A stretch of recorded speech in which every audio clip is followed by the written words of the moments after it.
Oke, selamat datang di pembahasan kita kali ini. Pernah nggak sih Anda ngerasa udah milih saham yang profitnya selangit, tapi kok perusahaannya malah terseok-seok? Nah, disinilah saya bakal buka-bukaan. Kita bakal ngebahas kenapa semua yang mungkin Anda tahu soal laba bersih itu bisa jadi cuma ilusi. Gini ya, sebagai investor, kadang kita tuh sering banget cuma melototin angka profit di layar. Tapi hari ini kita bakal gali lebih dalam dan nemuin kekuatan utama yang sebenarnya, arus kas. Coba pikirin pertanyaan ini. Laba besar tapi perusahaannya bangkrut. Kedengarannya mustahil kan?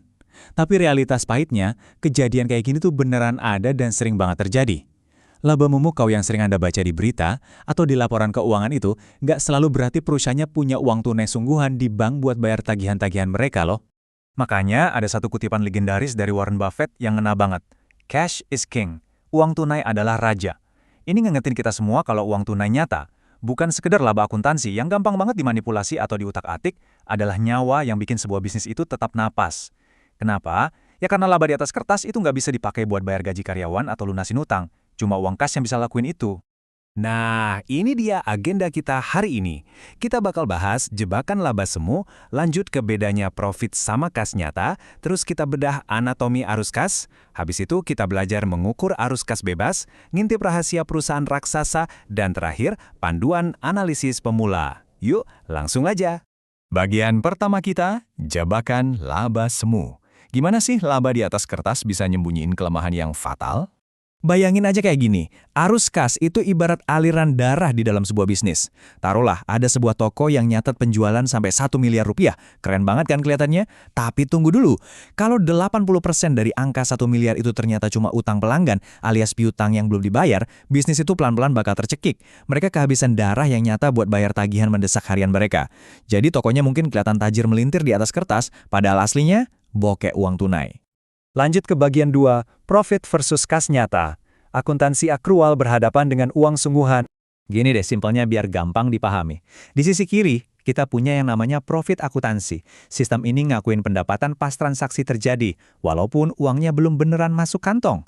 Ini tuh ibarat balon yang kelihatannya gede, tapi bisa meletus kapan aja, karena di dalamnya ada piutang-piutang yang susah ditagih, rawan banget dimanipulasi.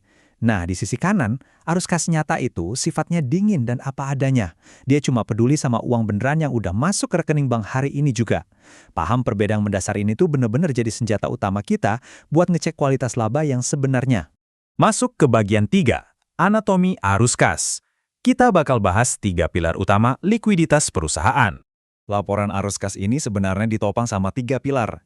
Ada aktivitas investasi yang ngurusin jual beli aset jangka panjang, terus aktivitas pendanaan yang asalnya dari utang atau nerbitin saham baru, dan yang paling penting, aktivitas operasional.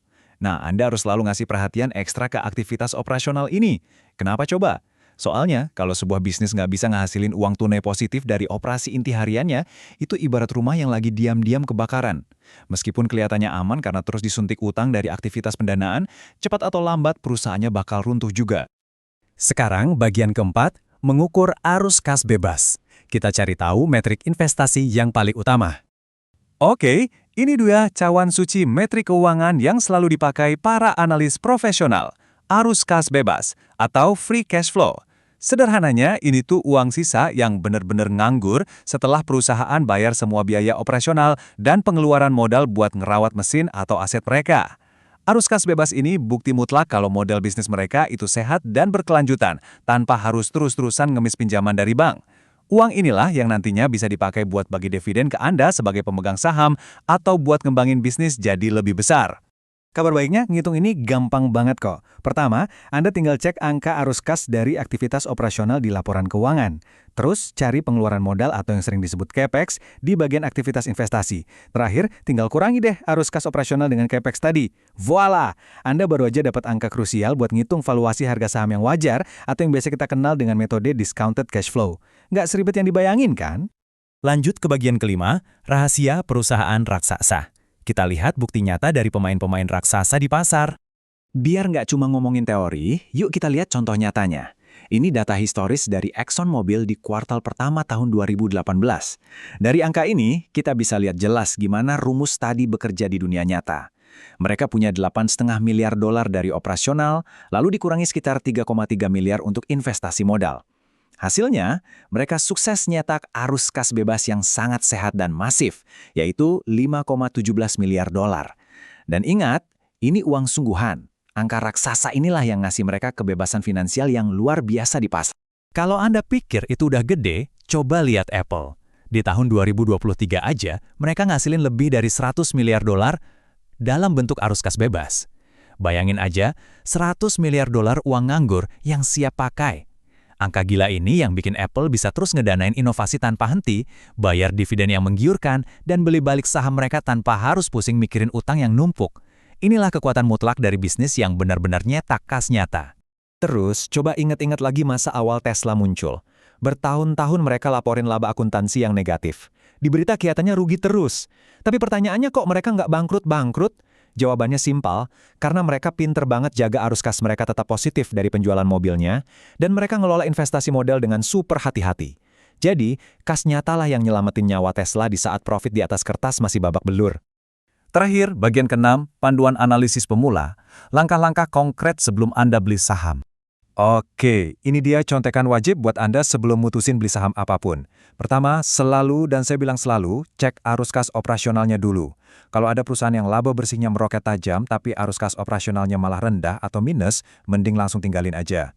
Itu red flag banget, bisa jadi piutangnya fiktif atau ada trik akuntansi. Kedua, bandingin arus kas operasional sama laba bersih tadi. Ketiga, biasain hitung arus kas berbasnya kayak yang udah kita pelajarin. Dan keempat, pastiin rasio utang jangka pendek mereka aman. Jangan sampai ketipu angka di permukaan. Sebelum kita selesai, saya mau ngajak Anda mikir sejenak. Coba deh habis ini buka aplikasi investasi Anda. Cek portofolio saham yang Anda pegang sekarang. Pertanyaannya, apakah perusahaan-perusahaan yang Anda beli itu beneran bertahan hidup dari arus kas yang nyata? Atau selama ini Anda cuma naruh uang di sebuah ilusi laba semu? Gunakan panduan yang udah kita bahas barusan. Dan jadilah investor yang jauh lebih jeli dan cerdas. Sampai jumpa